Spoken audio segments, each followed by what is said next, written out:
Our main character is the ultimate overpowered protagonist, and his ability is to insta-kill any living thing. If he wants you dead, you're dead instantly. Not only that, he can sense anyone who has even a drop of killing intent toward him. Basically, before you even think about attacking him, you're already a goner. It's totally insane and completely broken. One day, while his class was out on a field trip, they were suddenly teleported to another world. That's when a woman calling herself a sage appeared. She talked sweet, but her actions were pure evil. Hello everyone, I'm so happy to meet you all. I'm Scion, and I'm here to guide you to become sages. Please do your best to stay alive during the upcoming trials. Have a safe trip, candidates. The place went dead silent.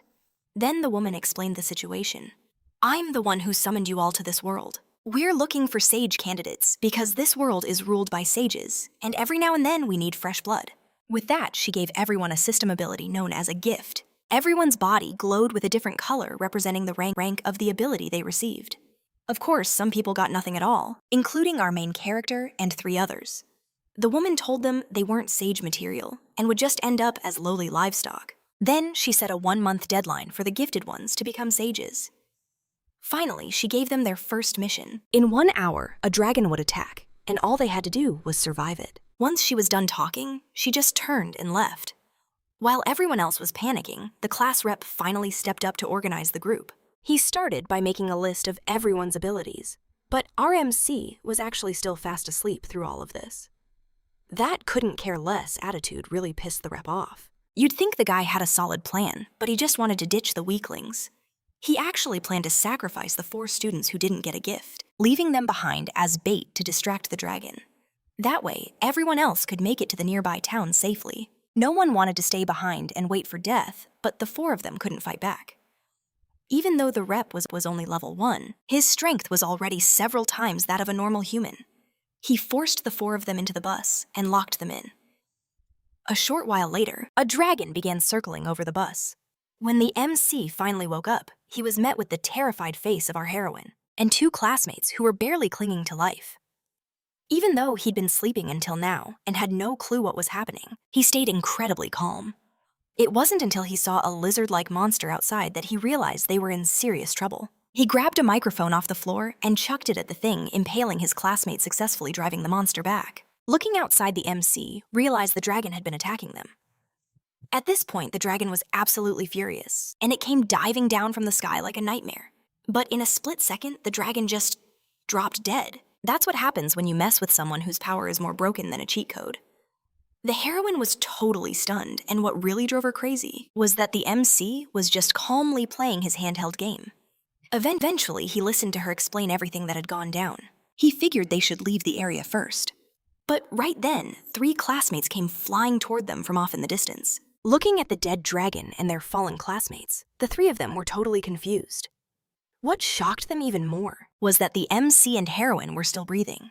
See, they were planning to turn the corpses into zombies so they could do whatever they wanted with them. They realized the MC's strength was a total mystery, and this might be a tough fight. But they weren't about to let that stop their plan. To intimidate the 2 of them, the so-called hero launched a massive fireball. The power of that thing was absolutely terrifying. It blasted a deep crater into the earth, vaporizing everything in its path. But the MC didn't even blink. He just calmly pointed his finger at the group. He unleashed such an overwhelming amount of power that they stopped their attack instantly. That terrifying scene was burned into their minds forever. Let's go move it. Ha ha ha ha. Now, the chubby guy was totally submissive. The MC was curious since they just got their gifts. Why were their movements so skilled? Turns out those 3 had actually been in this world for a whole year already. Mages from the kingdom of Amon had summoned them. They were told they could go home after defeating the Demon King. Since only a few hours had passed in the real world, no one back home suspected a thing. After hearing the story, the MC didn't want any loose ends and was ready to finish them off. The chubby guy saw this and started screaming for mercy. He started bowing frantically, begging the heroine to stand up for him. But she didn't have a shred of sympathy for the guy. Realizing the MC was dead serious about killing him, the guy pulled out a slave collar. He explained that if he put it on, he could never disobey the first person he laid eyes on. He offered his freedom just for a chance to live. After thinking it over, the MC decided to let him slide. So he sent him to stand by in a forest crawling with monsters. And on top of that, he made him leave all his valuables behind. Finally, our female lead asked him a question. and the answers she got completely broke her. Talk about a legendary plot twist. So what exactly happened in the end? This story is getting seriously intense. To find out what happens next, I'll see you guys in the next episode. Tomochika Danura and Yogiri Takatu have just been transported to another world. Our main guy has the power to take out any living thing in a heartbeat. Whether you're a common crook, a low-life bandit, or even a high and mighty sage of this world, if you mess with him, you're as good as dead. Even if you run to the ends of the earth, death will eventually find you. Even giant robots would end up on their knees begging for mercy. Because during the summoning, they weren't given any gifts by the sages. As soon as Yogiri and Tomochika walked through the city gates, a cat girl set her sights on them. On the surface, she claimed she was so charmed by Yogiri's looks that she just had to volunteer as their guide. But in reality, she's the leader of a bandit gang. I guess there really is no such thing as a free lunch. These thugs didn't just want their money. They were planning to sell both of them off. The cat girl even started mocking them. Since they didn't have a sage's gift, she figured they were so pathetic they'd just have to surrender quietly. At this point, Yogiri had officially run out of patience. "We don't have a single cent on us," he said. "If you're so hell-bent on dying, then I'll do you a favor. Drop dead." No! Only then did the cat girl realize the mess she was in trying to play the victim and begging for her life. But Yogiri wasn't buying any of her act. "Being a bandit isn't an excuse," he said, simply pointing a finger at them. The two of them realized they weren't actually dead yet. They didn't know what had just happened, but the whole vibe was so creepy, they decided to get out of there fast. Wait just a second. Just as they were about to leave the city, guards called out to them, demanding an explanation for the scene in front of them. Yogiri tried to play it cool and just brush it off, saying they were just passing through. But the captain wasn't falling for it. "I saw it with my own eyes," he said. "Those bandits who were about to jump you just suddenly collapsed." That's when Tomochika totally lost it. "If you saw everything, then why didn't you step in and save us sooner?" The captain just gave her a cold look. He said he was busy investigating the organization behind the bandits. He wanted to follow the trail and see where the kidnapped people were being sold. He used the chance to try and get Yogiri to spill the beans. But then his subordinate interrupted him. Their appraisal skills showed that neither of them had a gift. With no evidence, the captain had no choice but to let them go. What Yogiri didn't know yet was that the captain found one bandit still clinging to life. Later, the two of them checked into an inn to rest. Once they got to the room, Tomochika started reflecting on her life choices. Suddenly, a ghost that looked exactly like her older sister appeared out of nowhere right in front of her. Tomochika was scared half to death. Turns out this ghost is actually her guardian spirit. Since she was just in a life-or-death situation, the spirit decided now was the time to make an appearance. Tomochika was absolutely fuming. "If that's the case, why didn't you come out and help me earlier?" The ghost looked pretty guilty after hearing that. She claimed she didn't want to stay hidden, but she was terrified that if she popped up out of the blue, Yogiri might just accidentally delete her from existence. Because of that, the ghost wanted Tomochika to give Yogiri a heads up about her existence. Tomochika said she understood. Then she asked what kind of powers this guardian spirit actually had.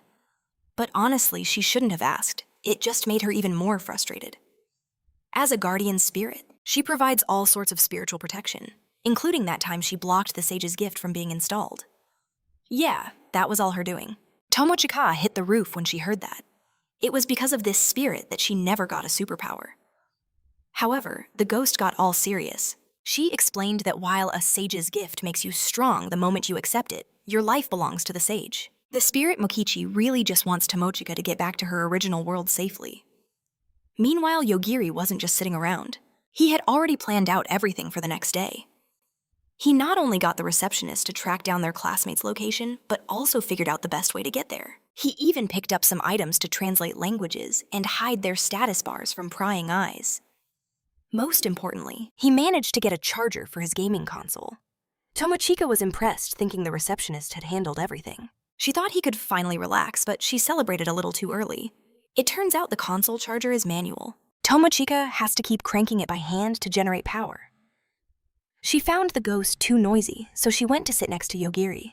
But as soon as she sat down, Yogiri suddenly tackled her to the floor. A split second later, the train was rocked by a massive explosion. Turns out a sage was duking it out with some invader robots nearby. This gave Yogiri a massive headache. If they keep fighting like this, isn't it going to mess up our travel schedule? Tomochika straight up suggested they just take them out. "They almost killed us just now," she argued. But Yogiri felt like since they weren't the targets, he didn't want to kill anyone for no reason. But right as he said that, the robot and the sage burst in front of them. The sage wasn't just killing innocent people, he was being a total jerk about it. But a second later, the robot nearby saw what was happening and immediately dropped to his knees to suck up to them. He promised that if they spared his life, he'd do whatever he could to help our guy out. Our hero didn't waste any time and asked how to get back to his original world. The robot admitted he was powerless there. He could only return to his own dimension, but if they had the coordinates of the protagonist's world and a massive power source, he could actually send them both back home. Once they got the gist of things, our guy asked Tomochika if she wanted anything. But before she could even get a word out, the ghost chimed in with a suggestion. When night fell, the ghost manifested a legendary sword right out of Tomochika's body. This was the parting gift from the robot forged from his own mechanical parts. It could shift into any form and slice through even the most absolute defense in a heartbeat. Our protagonist is basically the most broken main character in history. Not only can he insta-kill any living thing, but he can even take out enemies trapped in ice magic. On top of that, he can sense every single person who even thinks about hurting him. Even if you're 1,000 miles away, the moment you decide to kill him, you're already dead. It's honestly ridiculous how invincible he is. The two eventually fought their way to Hanabusa City, where they planned to crash at a hotel for a few days. As luck would have it, they ran into their classmate Tachibana. Tomochika was curious why he wasn't out training with the rest of the class. Tachibana started bragging about how awesome he is, claiming he has the ultimate dominator ability. He can turn any low-level creature into his slave, and all the experience points his slaves earn from winning battles. Yeah, they all go straight to him. This basically gives him an infinite supply of experience points, so he doesn't see the point in training with the others. Then he started showing off his harem, which was basically an elite guard, handpicked from his slaves. You've got to admit the guy's got taste. They were all different types of gorgeous girls. Strangely enough, though, they all seemed really hostile toward Tomochika. Of course, this was just another chance for Tachibana to act like a big shot. He walked up and tried to scout her for his team. Tomochika was completely weirded out and shot him down without a second thought. Luckily, Tachibana didn't push it and just took his harem and left. After that, our duo headed to their rooms, planning to relax in Hanabusa City for a while. Our hero fell fast asleep, but Tomochika got bored and decided to head out for a walk. Suddenly, she saw thick black smoke rising outside. The sage's undead army had reached the square and monsters were tearing up the streets. Tomochika rushed back to tell our guy what was going on. But the moment he stepped out of the room, he sensed something was off. It was Erika, one of that classmate's harem girls, and she was planning to do something nasty to Tomochika. A split second later, she was wiped out. Far away in a dungeon, Tachibana felt something was wrong with his connection, but he didn't have time to process it. Monsters from the dungeon suddenly swarmed them. He had to put his harem issues aside and deal with the monsters first. Got any other tricks up your sleeve? You definitely heard my voice just now, didn't you? Fine, if you're that eager to die, I'll send you on your way. Before the enemy could even react, he ended the fight and blew all those minions away. It was almost pathetic. Tachibana then turned the monster into his slave and ordered it to keep clearing the dungeon for him. Once that was handled, he checked his system to look up Erika's status. He couldn't wrap his head around how a top-tier assassin could be taken out so easily. But since she died right outside Tomochika's door, he decided to send 2 more of his girls to go capture them. Meanwhile, our hero didn't want any drama and tried to leave the hotel with Tomochika. But they were intercepted halfway by Riza. She immediately used ice magic to trap them both. But before she could start gloating, something unexpected happened that made her scream in terror. Ah, this is terrifying. Where do you think you're going? I know, run. We're totally dead this time. Hey, stop messing with me. I'm finished. I feel like my bones are gonna snap, haha. What the heck are you doing with that thing? This time I'm definitely gonna take you down. Damn it, you just wait and see, bye-bye. Riza immediately dropped to the ground, begging for her life, but it was all just a show. She was just stalling for time. Suddenly, a dark shadow lunged at Tomochika. Surprisingly, Tomochika's skills kicked in, and she took the shadow down with ease. But before she could catch her breath, a whole bunch of dolls started appearing everywhere. Riza tried to use the opening for a sneak attack, but our guy just gave her a look and she was insta-killed on the spot. Watching from the shadows, Chelsea saw everything. She immediately sent all her dolls to attack him. But just like before, our hero wiped them all out with a single thought. That kind of power is enough to give anyone the chills. Facing strength like that, the enemy didn't stand a chance. This instant death thing is just terrifying. No matter how hard they tried, they were like ants before him. Like, what kind of broken cheat code is this guy using? Just then Tachibana realized Ryza was dead too. Chelsea completely lost her will to fight. Tachibana heard that the guy could kill things just by thinking about it, but he still couldn't bring himself to believe such a ridiculous ability existed. So he came up with a plan to have Chelsea leak some fake intel, luring our hero into a corner to see if it was true. He used his powers to swarm the two with a sea of cockroaches. Tomochika was absolutely grossed out and begged him to just kill them all right now. This was a major headache for our MC. Even though he could wipe them all out in a heartbeat, he'd be left with a rain of disgusting cockroach corpses falling right on their heads. Just the thought of that nasty scene was enough for him to shoot down that crude plan immediately. But right then, the unexpected happened. Things were spiraling out of control fast. At a critical moment like this, you can't afford to let your guard down. Instead of just sitting here waiting for the end, it's better to just end it once and for all. Seriously, talk about a massive pain in the neck. This situation is becoming impossible to handle. Escape is pretty much off the table at this point. Seeing that her master was totally beyond saving Euphemia actually looked relieved. She was finally going to be free from his control. But the second she stepped out of the dungeon, she was absolutely floored by what she saw. Through the thick, billowing smoke, it looked like an even bigger crisis was brewing. Seriously, give me a break. What took you so long to get back? Based on what you just told me, your reaction time isn't even close to being good enough. Well, say something. See, our guy has this insane ability to insta-kill anything and everything. No matter how many enemies surround him, it only takes a split second for every single one of them to drop dead. Even if it's an invader that the world's strongest adventurers can't touch, he just has to say the word, and they're turned into literal dust. And it doesn't stop there. Even a legendary vampire progenitor who's supposed to regenerate instantly, even if burned to a crisp. Even if that guy makes thousands of clones, our MC can take out a single clone and simultaneously wipe out the real body hiding 1,000 miles away. When facing an army charging in at all costs, the numbers don't matter at all. To him, they're nothing but fodder. To hunt him down quickly, the vampire's undead legion turned half the people in the city straight into zombies.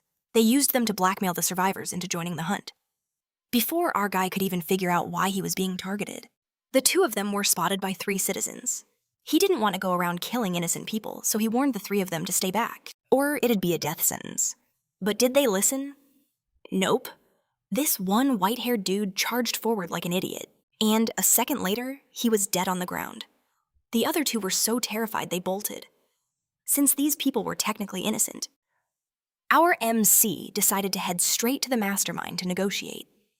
The red-haired guy thought the MC was sacrificing himself for justice, but little did he know, he just wanted the barrier opened so they could keep moving. He even offered to spare Red's life as a bargaining chip, hearing that the red-haired guy lost it and ordered his undead army to attack. He figured since they were already dead zombies, the MC couldn't kill them, but then something went sideways. Red realized right then that the vampire had totally played him. But at this point, he had no choice but to push through. No surprises here.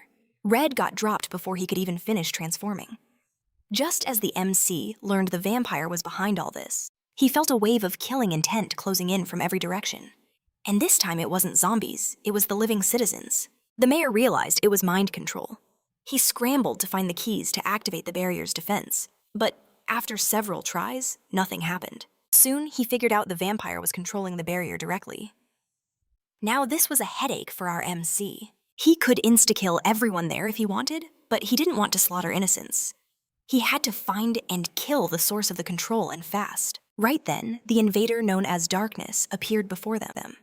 This was a monster that even the vampire couldn't handle. Everywhere it went, things froze over like sand.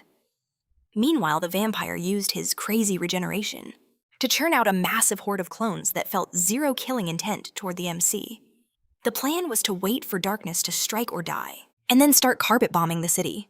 The reason he didn't attack the MC directly was that he knew our guy could counter anyone with malicious intent. As Darkness drew closer, the MC had a bad feeling about this, but he couldn't just leave it alone. He pulled the trigger on his insta-kill ability. The moment that monster died, multiple red beams suddenly streaked across the sky, tearing the city apart in a flash. That's when it hit him. The enemy was using Darkness as a smokescreen to launch an all-out indiscriminate attack.